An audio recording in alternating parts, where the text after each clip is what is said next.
Good afternoon. Welcome to the Heritage Foundation and our Lewis Lehrman Auditorium. We, of course, welcome those who join us on our heritage.org website on all of these occasions. Everyone does, of course, appreciate that everyone in-house is checking cell phones to see that they are turned off as we prepare to begin. And, of course, we will post the program on our Heritage homepage for everyone's future reference following today's event. And our internet viewers are always welcome to send questions or comments simply emailing speaker@heritage.org. Hosting our discussion today is Genevieve Wood, who serves as senior contributor to the Daily Signal. In this position, she is our leading voice on Heritage's media outlet news, commentary, and analysis website. Previously, she served in senior management positions here at Heritage, all devoted to developing and executing both short and long-term strategies for marketing our policy ideas.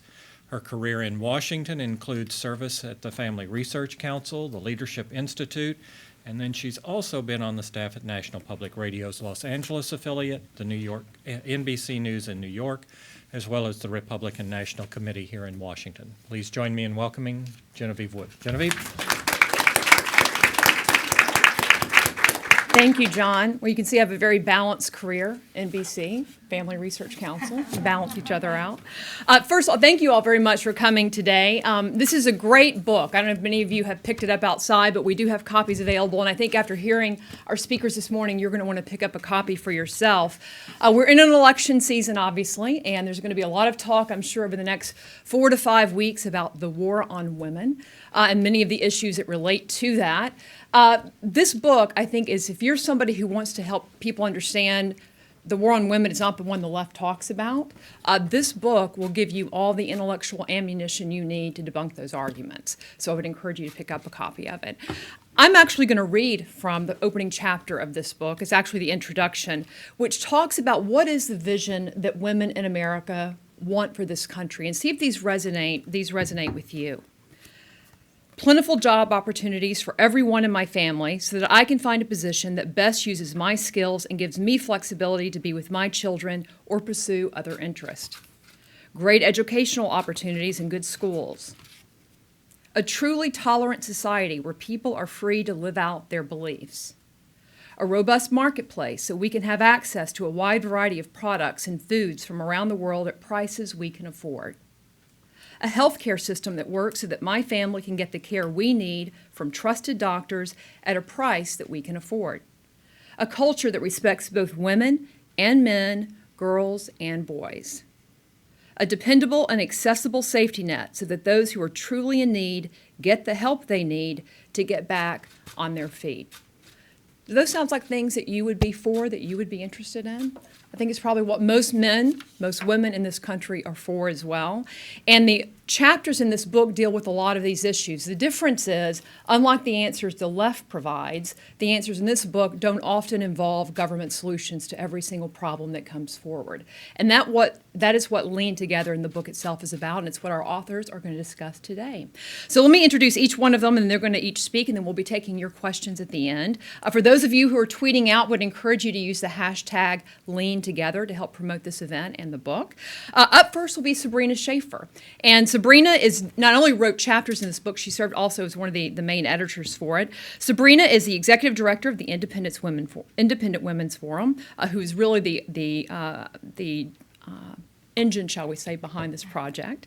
She's a contributor to Forbes.com, The Hill, and Ricochet, and she's a regular panelist on Fox News Channel's Forbes on Fox. She's a BA from Middlebury College and an MA in American History and Politics from the University of Virginia. She is married and has 3 children. She knows of what she speaks in this book about work and how to have it all and balance it all.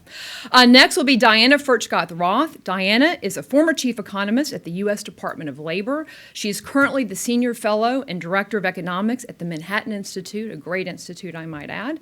She served as the chief of staff of President George W. Bush's Council of Economic Advisors. She's the author of one of my favorite products called Women's Figures, an illustrated guide to the economic progress of women in America. She is a graduate of Swarthmore College and also has her master's in economics from Oxford University. Following that will be our own Romina Bacha. Romina is a Grover M. Herman Fellow in Federal Budgetary Affairs here at the Heritage Foundation. Before working at Heritage, Romina was actually on the staff of Independent Women's Forum.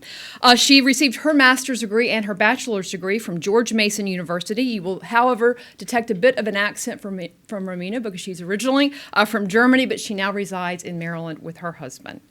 And finally, and last but not least, will be Julie. And I heard Julie speak at the IW event on this book earlier, and I was just telling her how much I enjoyed part of her presentation. I had to leave halfway through, so now I get to hear the end of it. Julie Gunlock is the director of the Culture of Alarmism Project. Isn't that a great title? At the Independent Women's Forum. She's the author of From Chemicals to Cupcakes, How the Culture of Alarmism Makes Us Afraid of Everything and How to Fight Back. Good stuff. Before joining IWF, Julie served as a professional staff member on the Senate Homeland Security Committee, and she also served in the Senate on the staffs of Ohio Senators Mike DeWine and George Voinovich. Thank you all very much for being here. Looking forward to your remarks and then questions from our audience after. I'm going to hand it over first, Sabrina, to you. Well, thank you so much, Genevieve and Romina, for organizing this, and to the Heritage Foundation, and to all of you for taking some time out of your day to join us here. And I hope you do pick up a copy of the book. For those of you who aren't familiar with the Independent Women's Forum, we are now almost 22 years old this year. We are the leading women's group focused entirely on economic liberty and cultural trends. And we know that the liberty movement has failed to consistently communicate with women. And getting women to believe in the limited government principles is going to take a concerted effort. It is going to take a conversation in which we aggressively make the case for why our policy ideas are better for women and their families. And that was really the impetus for writing Lean Together. We wanted to put together a positive agenda for women and their families. Now, the fact is, it's very easy to see what government gives us when it proposes a new initiative, whether it's higher pay when it mandates higher minimum wage, or healthier kids with a national school lunch program, maybe expanded health care coverage with Obamacare. What's much harder to see is what's destroyed and what's left in its wake. And the tremendous growth of government in the last 5-6 decades has in turn led to a real decline in our communities and our civic institutions. And we talked about this at our previous book events, but in many ways we are bowling alone, to borrow a phrase from Robert Putnam. We have allowed government to become the response to all of our challenges because it's easy. And we have lost sight of what a healthy society in which families and a community, religious organizations, civic associations work together to sometimes deal with societal challenges. And so I think Lean Together in many ways is a first step toward re-envisioning what society could look like if it were healthier. So IWF's tagline is all issues are women's issues, but one of our 6 pillars is women at work. And we examine how government policies impact women in the workplace for better and sadly mostly for worse. And this was the focus of my chapter in Lean Together. The chapter tells the story of women at work today. It explores how the workplace has changed in recent decades and how women are the impetus driving that change. It pushes back on many of the myths that still exist about the so-called wage gap and the sort of pervasive gender discrimination that the left will have you believe threatens all women at all hours of the day. But it also acknowledges that there are very real challenges that persist, especially for women at the lower ends of the socioeconomic ladder, and it hopefully presents an alternative vision and an alternative solution driven by individuals and our communities and the private sector to improve the workplace for women, and I think by extension for men as well. Now, as Genevieve mentioned, I do have sort of a personal stake in this. I have 3 young children, 7, 5, and 2. And I understand the very real need for plentiful jobs, for fair wages, for workplace flexibility. And I'm acutely aware of the different factors that women weigh when making a decision about what type of job to pursue and how to balance that work and life responsibilities. But it's these decisions and trade-offs that should be at the heart of any discussion about workplace fairness. Instead, too often we're hearing the White House and women's groups on the left perpetuate the myth that the workplace is openly hostile toward women, that women are a victim class, and that government is the only answer to making things better. So to step back, I think it's helpful to look at how women are actually doing in the workplace. And I know that things aren't perfect, but we have actually a very positive story to tell today. Today, 47% of the workforce is made up of women. It's not surprising why. Women are outpacing men educationally. 57% of bachelor's degrees now go to women, 59% of master's degrees, more than half of PhDs. We're not simply participating at higher numbers, but we are filling jobs that require more education and greater skills. In fact, the largest group of working women, 33%, are those with college degrees. So it's not surprising that 40% of privately held businesses are now owned by women. So this all adds up to the fact that women have a lot of power in the workplace. Even back as far as 2001, Catalyst found that women together earn $2 trillion, which means that our purchasing power is also exceedingly high, making us even more in demand for employers. We're the leading consumers, and we have sort of leading insight into what women want. So feminists may lament the shortage of women in top leadership positions, but the fact is, once again, women are actually increasing in the numbers in terms of senior management positions in recent decades. In fact, you probably are familiar in your house with many, many women at top positions, whether we're talking about Yahoo's Marissa Mayer or Facebook's Sheryl Sandberg, Indra Nooyi of Pepsi, IBM's Virginia Rometty, Hewlett-Packard's Meg Whitman, former CEO Carly Fiorina. These are household names today. And whether we're talking about technology or the food industry, women are rising to the top. So despite all of this success, I know that progressives still lament the so-called wage gap, the idea that women only make 77 cents for every dollar a man makes.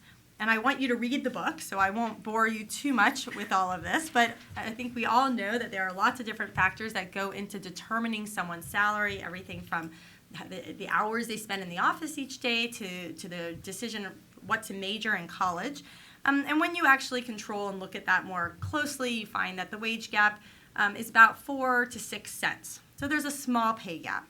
And the reason discrimination could play a factor, but I like to think of Occam's razor, and the most likely explanation is that women take more time out of the workplace to raise children, sometimes to care for aging parents. I don't think this is rocket science. It is what it is. We may or may not be able to close this entirely, and that's sort of another conversation or something for afterwards.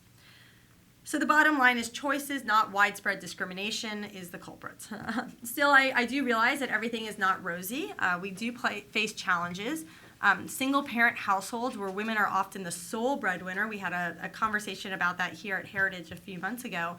This has risen dramatically in recent decades. In 1960, the majority of single mothers were divorced, separated, or widowed. Only 4% were never actually married. Today, that number is flipped on its head. 44% of single mothers have never been married.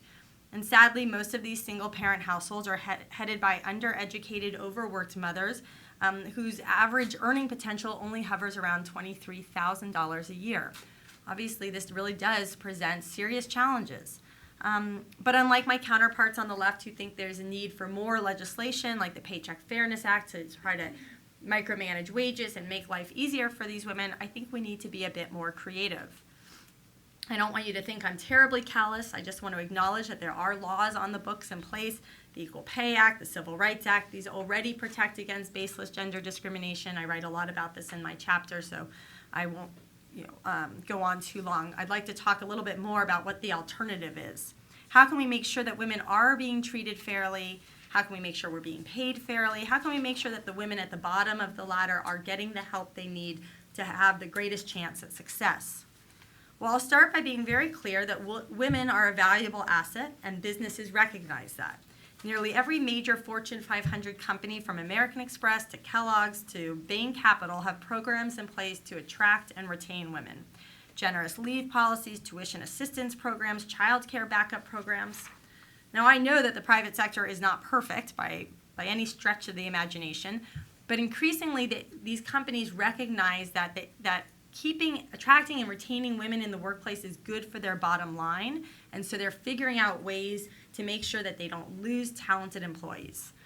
And women are doing more to help themselves. I joke that Sheryl Sandberg was not the first woman to write the rules for success, and if you type in lean in in Amazon. You will get an additional 17 pages, at least, maybe it's more now since I wrote this, that teach you how to get the corner office, how to speak up, how to negotiate, how to ask for more. So there are hosts of organizations, 85 Broads, Negotiating Women, She Negotiates, more. They offer courses, seminars, videos, training seminars. They'll come into your business and work just with the women. There are so many resources out there now, all geared toward getting women to succeed, that I think we have to sort of give credit where credit is due in the private sector. And I think what's really most important is that all of this is actually giving women tools to empower themselves rather than just a way of suing your employer, which is what laws like the Paycheck Fairness Act would do. So just to wrap up, I think that there are things that government can do. Diana and Romina are going to talk about a lot of this, but the thing that government can do to help women in the workplace is that ensure that there's a robust job market, to streamline the tax system, to make sure that families can keep more of their take-home pay and make decisions about childcare and education that will be best suited to their families, to allow men and women to make the choices about how best to balance their career and their families. And especially when we're talking about women with little education or skills, too many of them lack the kind of choices, let alone the good choices, that I know I had the great fortune of making. But the hardships that these women face can't be fixed by a one-size-fits-all type of legislation. What we need is to have a strong economy that allows for greater job creation and ultimately more choice for everybody. So the goal of public policy ought to be to give women and men equal opportunities, not equal outcomes. I think we'll find that there are some people who will be happy to work 80-hour weeks and have no flexibility, while there will be others who will want to work part-time. The goal is to create a vibrant job market so that people can find a job and a work-life balance situation that works for them and their families. Thank you. Thank you, Diana. Now, I know, Diana, you're going to suggest that if we would just raise the minimum wage, that would solve all of our problems. No, I wasn't going to suggest that. Well, I'm going to follow along from what Genevieve said when she was talking about what women wanted, which is plentiful job opportunities. And my chapter is called Job Creation. And what I do is I suggest ways where businesses can be attracted to the United States to create jobs, and also ways where they are encouraged to hire both men and women rather than automate rather than just automate or offshore or outsource different kinds of jobs. So we are in a global economy. Businesses, multinationals, can locate anywhere in the world that they want. And what we want to do is make sure that they come here to the United States. And there are three things right away that we could be fixing and that Congress and the President should be focusing on. President Obama yesterday said climate change was the defining challenge of our time. Back in December, he said inequality was the defining challenge of our time. Well, I think he was pretty correct in the spring when he said job mobility was the defining challenge of our time. I'm with that number 2 choice, because job mobility enables people to get a start in the workplace. Once they have a start in the workplace, they move up. They earn incomes, they get married, they move from the bottom to the top quintile. So one thing we need to do is reform our corporate tax system. Our corporate tax rate is 39%, plus we are one of only 6 OECD countries that tax companies on their worldwide income, not just income that they make here in the United States. So one thing we need to do is fix both of those things. The OECD average tax rate is 24%. We need to lower our tax rate to 24% and tax companies just on their income earned in the United States. You've heard a lot about these inversions where companies kind of switch headquarters so their headquarters are offshore. Well, that's because if a foreign company wants to bring $100 million into the United States, they get to use every penny of that $100 million for job creation. If an American multinational wants to bring $100 million, they only get to use $65 million, and the other $35 million has to go to Uncle Sam, because we take 35% of it away in tax right away. So this is something we really need to fix, and I would advocate, rather than a 24% tax rate, basically getting rid of the corporate tax altogether and raising the taxes on dividends and distributions and capital gains. That would make us really competitive, and that would attract a lot more businesses to bring back their trillions of dollars that they are holding abroad that could be invested in the United States, creating plentiful jobs. Another thing we need to do is reform our immigration law. Again, President Obama has been very vociferous that we need to reform immigration. We need more legal visas for low-skill workers and high-skill workers. There are many talented people who want to come to the United States and create companies. Many of our companies in Silicon Valley are foreign-owned, and we need to give them legal visas so they can come here and create their companies and create jobs. Again, we are in a global race. Many of these talented individuals are going to Canada instead of the United States, and we need to change that because it's much easier to get into Canada. We also need low-skill workers. That's particularly important for women who want to go out and work and who need childcare. It's difficult to find someone here in the United States who wants to grow up to be a childcare worker, but there are many talented women all over the world who want to come here to look after children. We need to give them legal visas to do that. Our farms also need low-skilled workers in order to pick crops, and we want our farms to stay here rather than go out of business so that we have to import produce from Chile or from Mexico. Third, we need to be developing our energy sector. If we look at North Dakota, which has a booming energy sector, its unemployment rate is about 2.5%, the lowest in the country. There are many plentiful jobs in North Dakota. Trouble is, many women and men don't want to go there because it's a little bit cold. And also, maybe they don't want to be in the oil drilling business.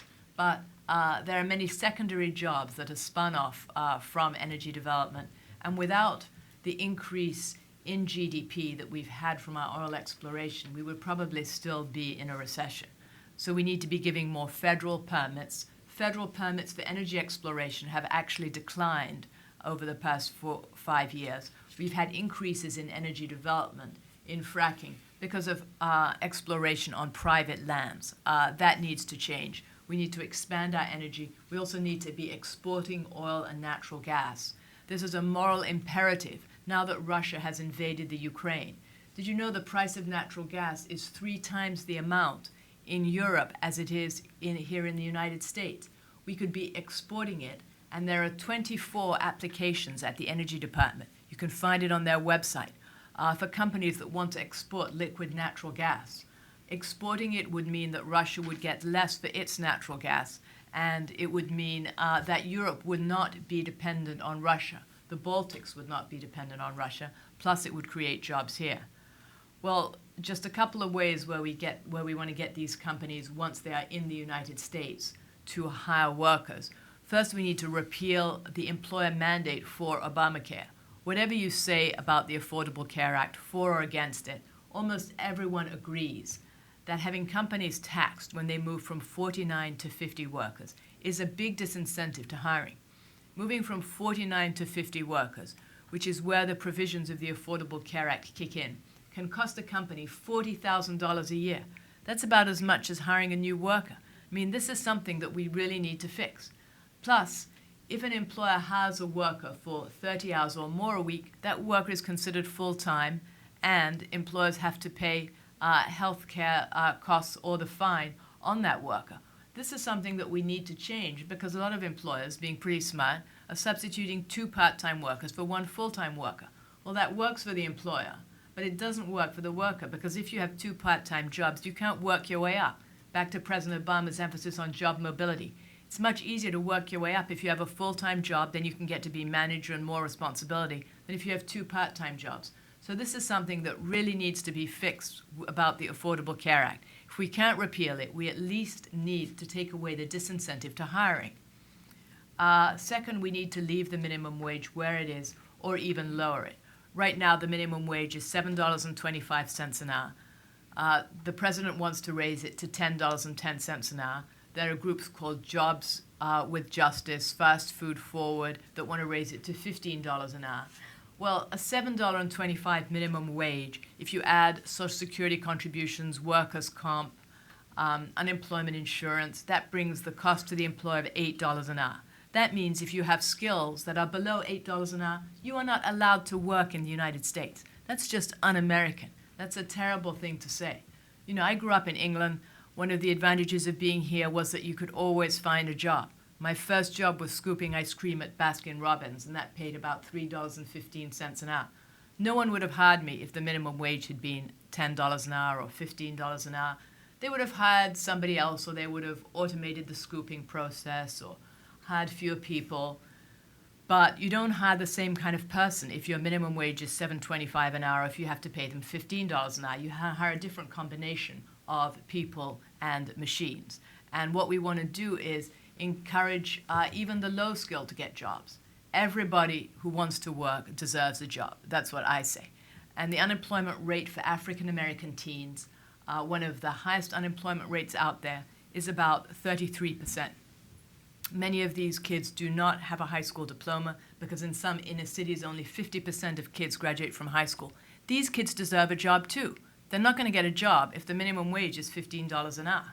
So that's a second thing that we need to take off the table. We either need to lower the minimum wage or leave it where it is, but we certainly don't need to raise it. So with that, I'd like to turn it over to you. Thank you very much for organizing this. Thank you, Diana. Okay. Women control almost 80 cents of every dollar that household spends. So women know what it takes to make a budget work because they do it every day. In Chapter 2 of Lean Together, I explain what's driving growing spending in Washington and what we can do to control it, because while women and their families are striving to live responsibly within their means, paying down their debts, saving for college and retirement, or for that car that gets them to that next job, Washington's spending policies are increasingly out of control. So what I try to do in Chapter 2 is I talk about what's driving this growth in spending, how we can control it, and why. Because we want to have a stronger economy that offers more opportunities for women and their families to work, save, invest, and build businesses, and to earn and keep more of their own money. If we allow Washington politicians to burden American families with even greater levels of debt, which means higher taxes in the future, it makes it more difficult for American families to arrange their lives to the best of their abilities. If we count the current national debt of over $17 trillion and how much the nation would have to set aside today in order to fund the unfunded obligations just in Social Security and Medicare, the per person debt burden already exceeds $220,000, and that is for every woman, child, grandparent, every single American. And yet, government continues deficit spending. All of the increase in federal spending in 2014, all of it, 100%, was due to the growth in entitlement spending and interest on the debt. I want to briefly talk about Social Security because it's the largest government spending program, and it's one that is particularly important to women. More women than men rely on Social Security as their sole source of income, and non-married women are about twice as likely to live in poverty in retirement than is the average Social Security beneficiary. Now, Congress hasn't touched the program in more than 30 years, so we aren't asking questions like, how well is the program serving its original goal of protecting Americans from poverty in old age? Are there any improvements that we could make to better target benefits? I believe that reform discussions should be guided by two common goals: to improve retirement security for women and their families, and to protect younger working generations from an unsustainable debt burden and higher taxes. What this requires first is an honest accounting of the unfunded promises that politicians have made, and a serious discussion of what true national spending priorities are and how to ensure that the generational compact is fair. The generational compact in America used to mean that each generation sought to create the conditions for the next generations to live better than the last. I think that we should restore this promise in America. In order to put the budget on a path to balance, the biggest lifting has to happen in entitlement spending. 85% of the projected increase in spending over the next 10 years is due to federal health care programs, that's Medicare, Medicaid, and Obamacare, Social Security, and interest on the debt. These programs drive 85% of the growth in spending over the next decade. Entitlement spending is the key driver of growing spending and debt in America. Still, Washington could do much more to reduce wasteful spending. From more than $100 billion in reported improper payments last year and a massive amount of overlap and duplication in the federal government, did you know that there are over 2,000 federal domestic assistance programs? I think it becomes very clear that the federal government has grown too big to be effective. Smarter government starts with smaller government. I recommend that Congress put in place a BRAC-like spending commission that would eliminate and consolidate government programs based on objective criteria and performance measures. This commission would be charged with cleaning up federal spending in the way that the BRAC Commission did away with obsolete military bases after World War II. This enabled communities to flourish by allowing the private sector to expand in those areas, and it also enabled the Pentagon to better prioritize defense dollars in the national interest. We can do the same with the domestic budget. Congress should also adopt firm spending caps and enforce them. This would help them better prioritize scarce taxpayer dollars and enable them to say no to special interests and instead shift funding to truly national priorities. Importantly, Congress should actually control the debt with the debt limit. Congress should stand accountable to the American people for increases in the debt, and the debt limit allows them to do that in a very public manner. Public debate over the debt limit confronts Washington with the results of their unsustainable spending decisions and brings about a public debate on how we can change policies that are driving the growth in spending and the debt. Lastly, tax reform. It should simplify America's unnecessarily complex tax code and improve our ranking in the global competition for jobs and businesses. It shouldn't be a euphemism for increasing the tax burden on American families. American families strive to live within their own means and to provide their children a better future than they themselves enjoyed. Washington should not make it harder for them to do so. I'd like to conclude with the goal that the preamble to the Constitution enshrines, which is to secure the blessings of liberty to ourselves and posterity. That's what we ought to strive for. Thank you. Thank you, Romina. Julie. Hi. Chapter 7, which I wrote, I talked a lot about fear and alarmism, which drives regulation in this country. We all recognize this. We all recognize this kind of idea that people are told every day that the food they're eating, the common everyday products, even products that you have used for years, maybe your mom used, and even the behaviors that we engage in are killing us. And even more scary, we might be hurting our children, harming our children. This is constant, and I think we all recognize this. We open the paper, we get online in the morning, and there's another article telling us, the food we're eating or something that we're doing is harming us. This is incredibly overwhelming for people. People are simply bombarded with this information, and women in particular are targeted for this mainly because it's not just women, it's mothers, because women are very afraid that they'll not only harm themselves, but they're more afraid that they'll harm their children. So I think one of the best ways, and again, I think most people recognize this, these headlines that they may read, but I think one of the best ways to do this is to read you some headlines that I keep in my phone at all times if I have to talk about this. And these are some of my favorite headlines. So it starts off, arsenic. I mean, these are actual headlines that I wrote down from newspapers. Arsenic in apple juice New report suggests widespread contamination. Your hand lotion is making you fat, if it were only that easy, right? GMOs, the ultimate killing machine. Study finds milk to be harmful. It's pretty general. Multiple carcinogens found in baby shampoo. Crib mattresses found to be toxic. This is a good one. 100 ways you are failing as a parent. Only 100, though. Only 100. Flame retardant chemicals endanger firefighters. Okay, now this is my absolute favorite. Eating chicken on the bone makes kids more aggressive. Okay, so this is just a sample.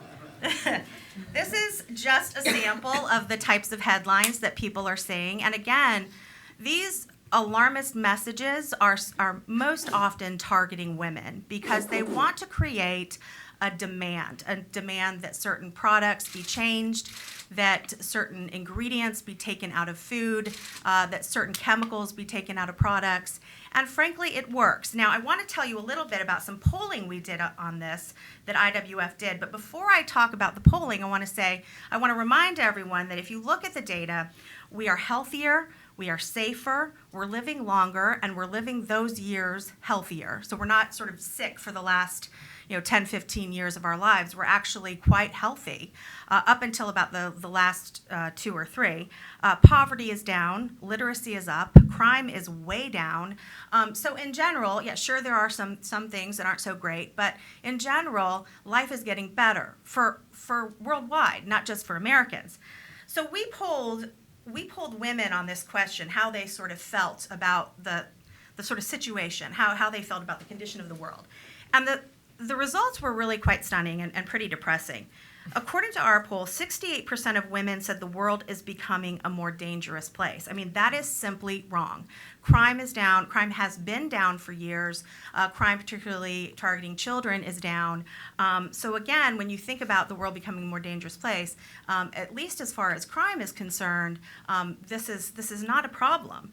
66% of women said they are not doing enough to provide themselves and their families with healthy food and healthy habits. And I think this is just a problem of mommy guilt that isn't, I don't think that's ever going to go away. But again, women feel tremendous guilt about the job that they're doing. 83% of women said they have trouble telling the difference between a legitimate scientific study and one created to grab the headlines. Now, this is a real problem with the proliferation of junk science, we're saying, or science that hasn't been peer-reviewed, science that doesn't even meet the very basics of scientific standards, being promoted to sort of, say scary things about chemicals, about agriculture products, about different things. So these sort of studies that are still being peer-reviewed or have been entirely dismissed are often trotted out to scare women.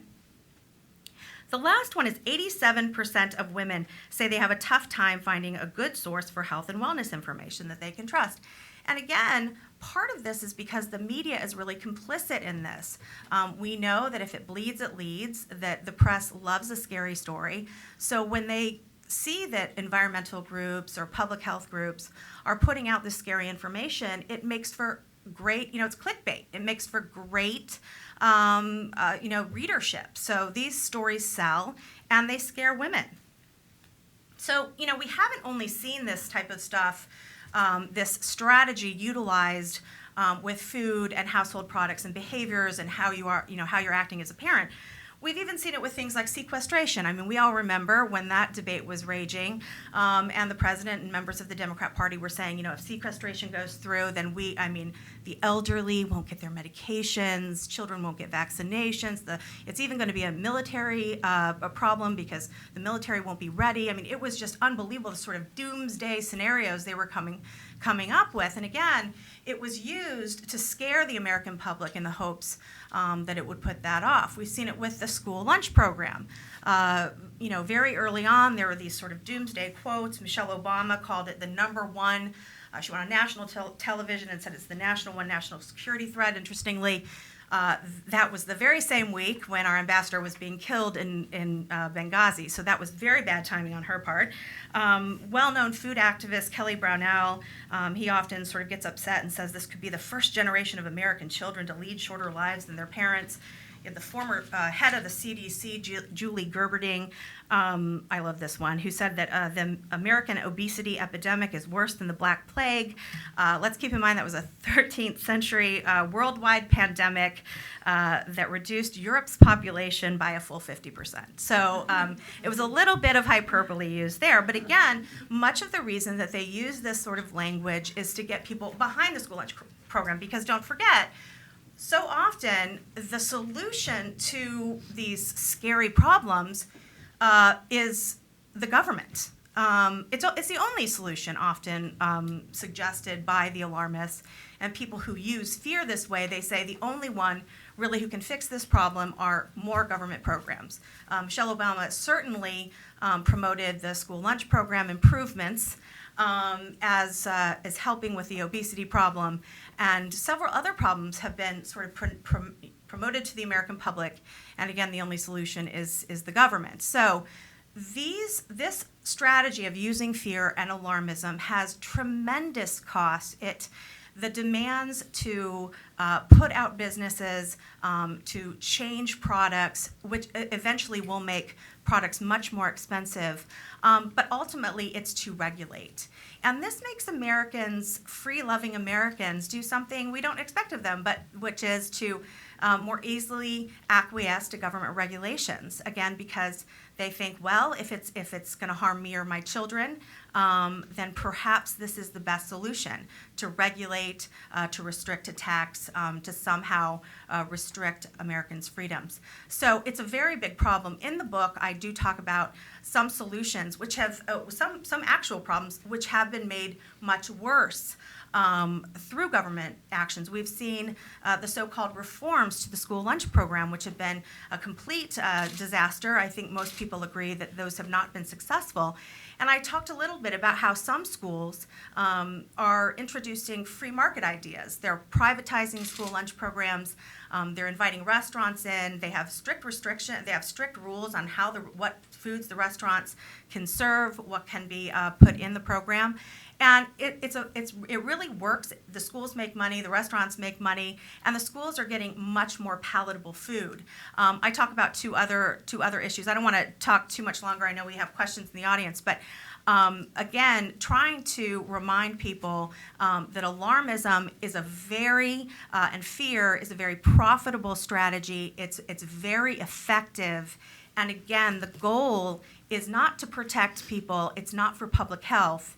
It's to further the regulatory goals that a lot of these alarmist organizations have. Thank you. Julie, thank you. Can I thank all of our panelists for their presentations?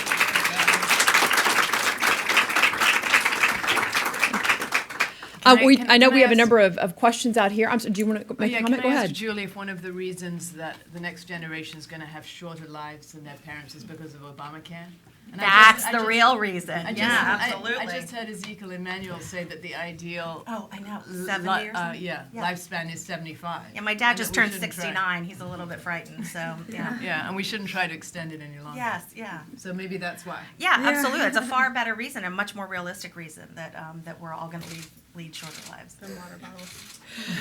We're going to take your questions. We have one that's actually already come in via email, and it's going to go towards, I think Sabrina will be the right choice on this one. This is from Jessica Prohl, and she says, the Department of Labor recently released a video shaming the U.S. for its incredibly low support for paid maternal leave compared to other European countries. Maternal leave policies seem to be family-friendly, something conservatives should support.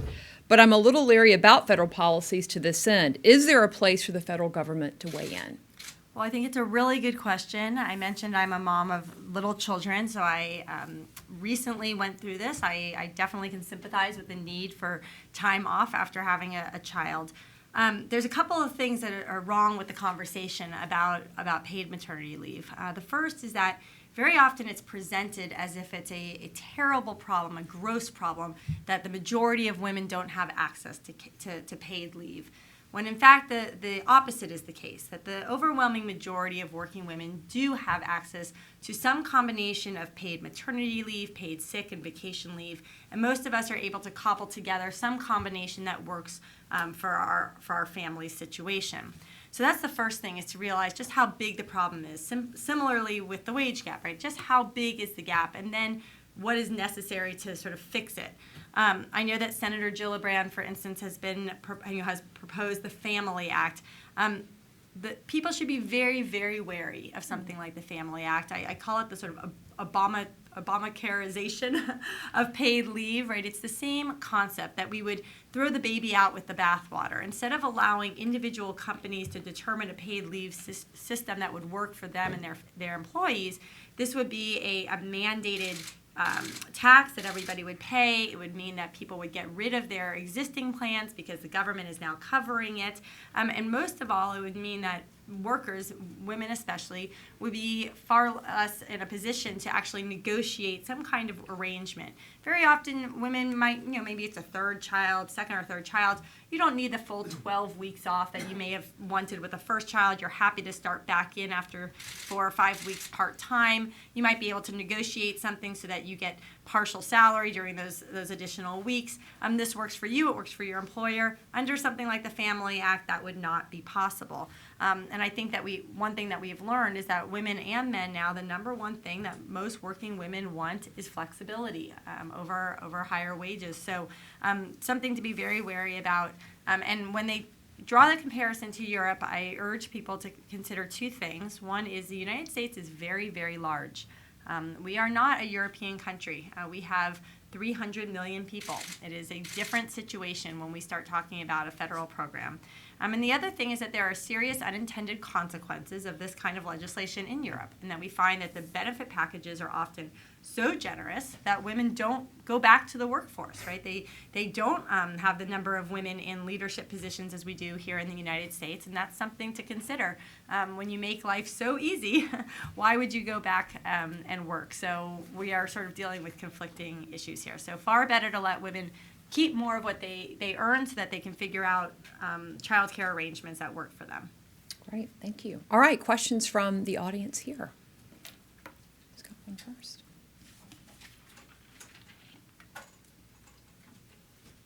There has to, okay, right here. Yeah, this is also a question for Sabrina. So I noted that you do mention that there is a bit of a wage gap, that 4 to 6 cent difference, and that is probably not due to widespread discrimination, but women's choices. But I wanted to get your thoughts on this growing argument of a motherhood penalty versus a fatherhood bonus. And if we're seeing this gap or due to individual choices, then why is this playing out in gender differences? Sure. So first, just to back up, I think it's important to point out that the 77-cent number, which is really more accurately 82 cents now, is a really comparison of averages. It's a comparison of full-time working men and full-time working women. It doesn't control for any of those factors, which is why it's so much higher. When you do control for those different variables, it shrinks, and it's not just the Independent Women's Forum or Diana or Romina or anyone saying this. If you look at groups like the American Association of University Women, their research shows the exact same thing. The Department of Labor's research also finds the same thing. So I think that's fairly consistent. And I suppose to the idea about a motherhood penalty, everyone's going to make their own choices. I do think that I believe deeply sort of in gender differences. I think that women tend to want to stay home with a child more than the father, although things are changing. There's plenty of men on field trips these days. There's plenty of dads at the park. This is a good thing, I think. But ultimately, if you had told me that I could stay at work and my husband could take care of our newborn, it wouldn't have worked for me, and I don't think it's going to work for a lot of women who have that maternal instinct. And I don't see that as a bad thing. I think very often on the left, and I suspect others on the panel may want to chime in on this, the goal seems to be to have 100% women's workforce participation, rather than the goal being that we're going to create sort of a tapestry over the course of our lives in which at some point we may work full-time, another point we may work part-time, we may not work at all, and that it's that variety that we have that's sort of we should be looking at rather than any one point in time. That's my two cents. Yeah, well, if I could just add, if you look at the website of Yale Law School Women, every year they give an award to the 10 best firms, the 10 best law firms. And you would think, well, maybe these are the ones that pay the most. Well, no, it's the 10 family-friendly law firms. So already, these are young women who have spent $240,000 on their law school education, because it's about $80,000 a year. They might have spent $200,000 on their undergraduate education. That's about $500,000. You would think that they would be wanting to find the highest paying jobs possible with maybe the longest hours, and to pay off some of this debt and to get a return on their investment. Well, no, they're already looking for family-friendly jobs. And I think that that's just a signal that already women are looking to combine work and family, just as Sabrina is. It's a widespread goal. We also find that 25% of women work part-time. That when women do work full-time, they work 10% fewer hours than full-time men. So this is something that we can observe. We don't really have to guess at. We can observe from the data. It was interesting. Yesterday, I caught on the Diane Rehm show. She was interviewing former head of a major tech company, and she asked him a question about, hiring and what are you looking for. He went into the sort of familiar line about, well, we don't have enough women in tech, and he said, well, we really need to improve the statistics on that. So they talked. They had sort of the bromides about that, and then a few minutes later. She was asking him about the quality of the workers there. And he said, we all know, and I'm paraphrasing here, but he said something like, we all hear about work-life balance, but that's not really how things happen in the tech world. And he said, we want people committed to working long hours and all of this. And I just found it fascinating that here this man is talking about how we have to encourage women to get into these fields. We know women want more flexibility in their jobs. And then he admits, and again, he wasn't connecting, he certainly wasn't connecting it in the interview. He then says, but you're going to have, your life is, and earlier it was kind of creepy. He was talking about how these campuses like Google, they have all the dining is free, the food is free, there's exercise equipment, there's this whole, it's like a village, and everything's free and provided for you. And they were joking about how he actually had to tell the employees, you do actually have to have a home somewhere else, because people never wanted to leave. I'm the mother of 3 small children. I want to get home, and I pick them up from school. I have a job that allows me that flexibility. And so it was just very interesting to hear this man have that disconnect, sort of say all this nice stuff about attracting women, and then admitting that industry is long hours and tough, family, unfriendly work. Yes, ma'am, in the back.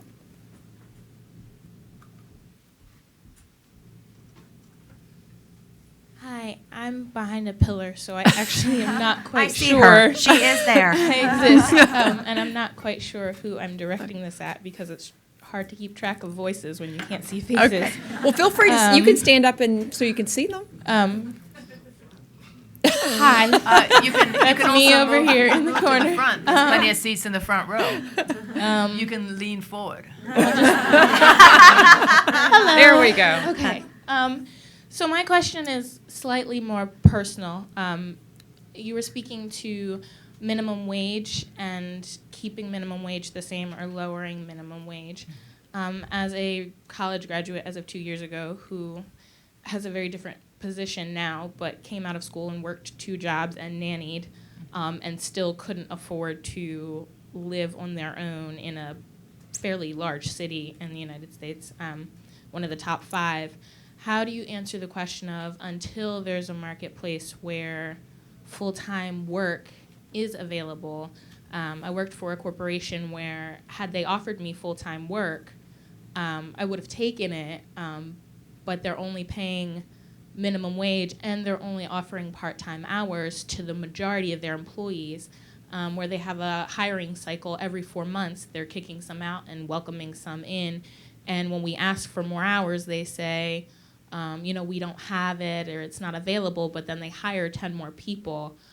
So what is the answer to people who do want to work and do want to be able to be independent and are piecing together several part-time jobs because the marketplace isn't making room for full-time work?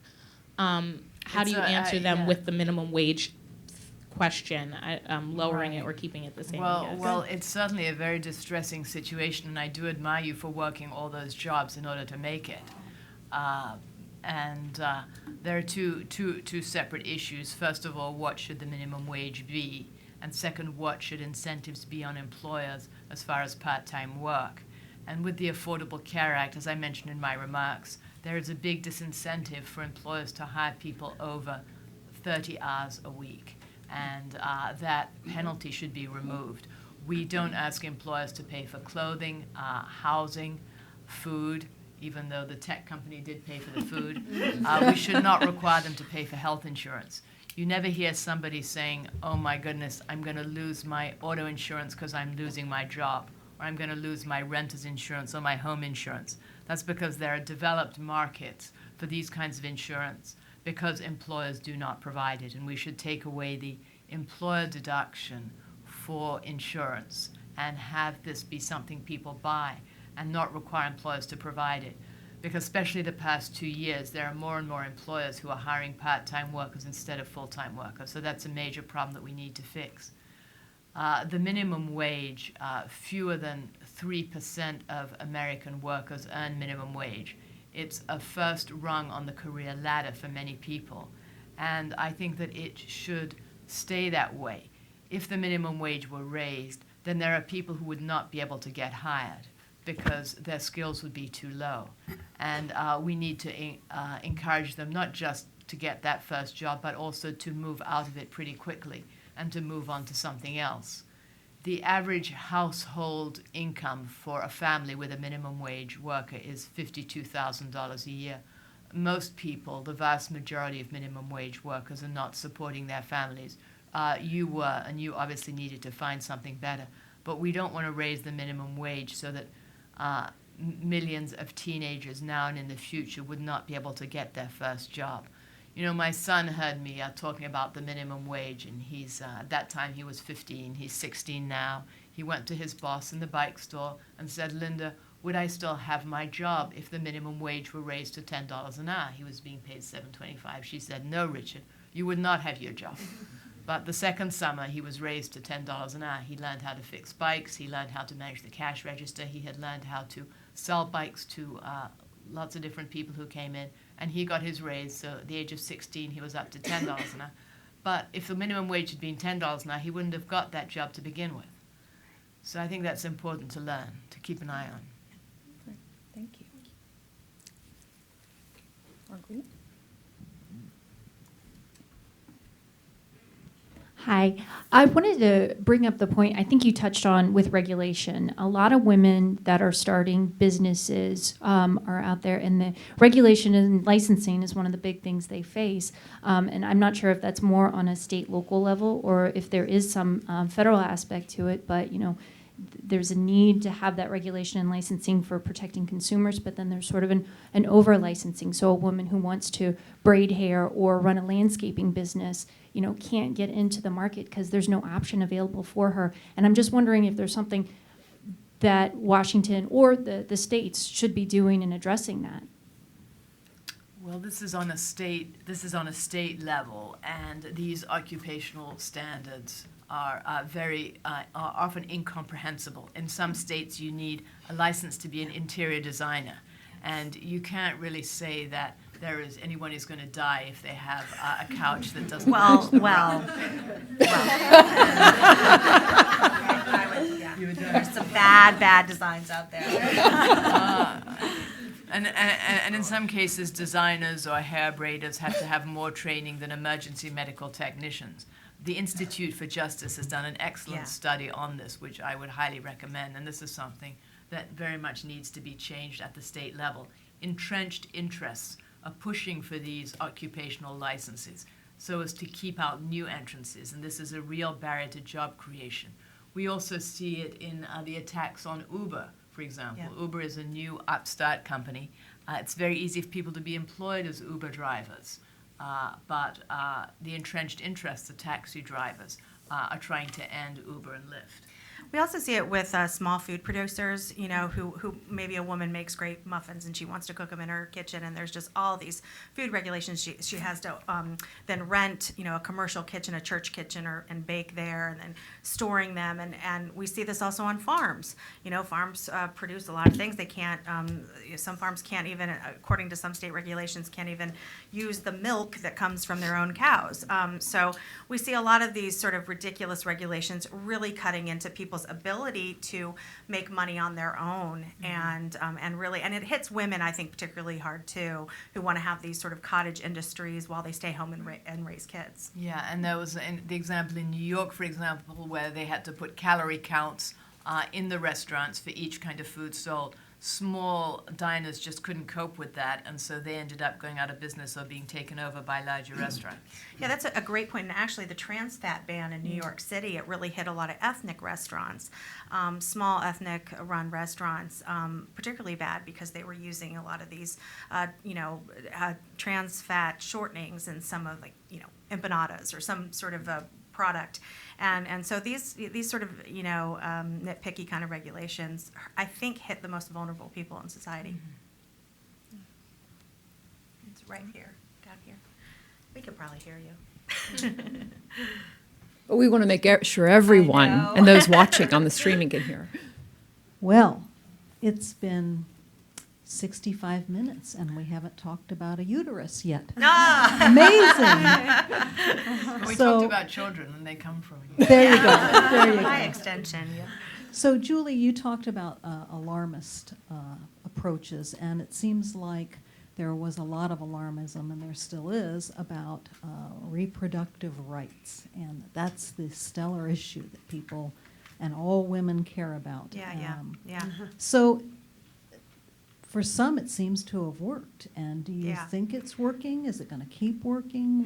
Yeah, How do you fight that? I agree. I think that this war on women narrative that we saw during the last election really did hit home for some women. And I think to some degree, women are really understanding it's kind of patronizing to tell women that they only care about those issues. And I think what people appreciate about IWF and Heritage and other organizations is that we are a good resource for women aside from those issues. Women care about jobs, they care about the economy, they care about health care, and so often the left says you really only care about reproductive issues. And again, I think particularly for women raising kids, women approaching retirement, women of all in every stage of their life. I mean, this woman over here who brought up, having to work several jobs. There are so many concerns women care about, and I think some of the rhetoric coming from the left has started to turn women off because that's all they talk about. It's really, I think, the right that's talking about a broader set of issues which satisfies women. Their need to have some information on these other issues. Right, and the left really is looking down on women. They don't believe they are capable of making their own choices as to health care or birth control. They don't believe they're capable of making their own choices to food. And look at the school lunch programs. And they don't believe they're capable of making their own choices about jobs. They think everybody wants an 80-hour-week job that's going to lead right to the CEO's office, and it's going to result in 50% female and 50% men CEOs. So the left is really patronizing women by not giving them enough credit for picking their own choices. They say, well, your choices are just, quote, a social construct, unquote. Yeah, they're the wrong choices. Right. All right, we'll take one final question and then we will wrap. Do we have one final? All right. Well, thank you all very much for being here. Thank our panelists again.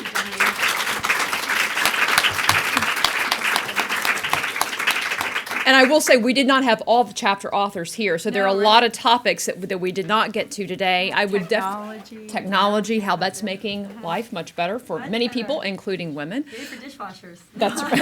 Everybody. And phones. Yeah. But one thing I do want to point out, because I think it hits on the alarmism issue, but it goes to the wage gap issue and others, which is when we do give people bad information, and especially when we pound it into their heads that they're not doing as well as they should be, it really is intimidating and discouraging. And I think you see this in the wage gap issue is a perfect example. Young women coming out of college today, many of them are doing as well as their male counterparts or better. In something like the top 20, I think, metropolitan cities, women graduates are actually making more in the same jobs that their male counterparts are making more. But they don't know that because they keep hearing in the news that there's this wage gap, that they're not doing as well. And so they think they're actually behind. That discourages them from going in and negotiating for raises and going after the jobs that they probably know they're qualified for, but they think maybe they're not or the guy's going to get it. So I think we really do a disservice when we don't get people the right information. And I think it's terrific what you guys have done in this book and putting the right information all in one place on a whole host of issues. It's very readable. It's not wonky stuff. I think it reads the way you all talked to a great extent today, which is a lovely thing coming out of a policy institute. So encourage you to buy it. We also have lunch outside, and I know that you all are going to stick around, so people will be happy to chat with you offsite as well. Thank you all very much. Thank you. Thank you.